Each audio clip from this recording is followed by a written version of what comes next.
parachute coming out.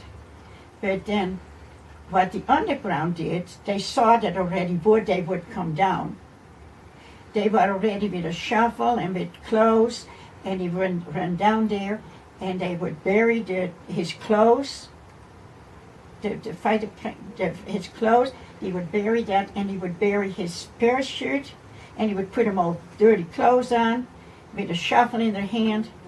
And when the Germans would look for them, they couldn't find nothing. That's how they did that.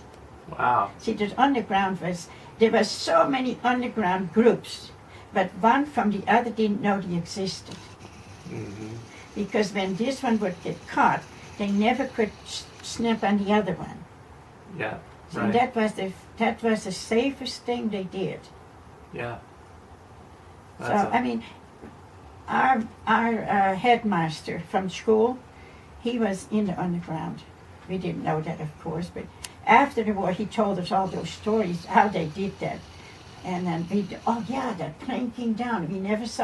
We saw that parachute coming down, but it disappeared, Yeah. And then he told also a story, was a plane came down in another place, kind of, and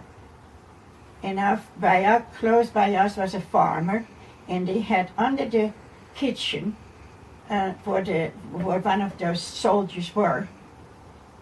And they knew there was, in some of those houses, they knew that those Germans, there should be a parachute guy. And so they come to that house, and the woman, of course, is scared to death, but where the hole was, they had a cover up there, and she had a chair down there, and she was peeling potatoes. And the Germans come in. They didn't ask if they could come in. They come in and they just take the house over.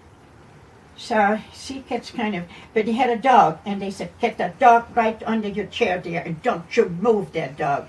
So she did, and the dog sat nice by her, and she peels potatoes. So the Germans left. She took the chair out. She said, you can come out now.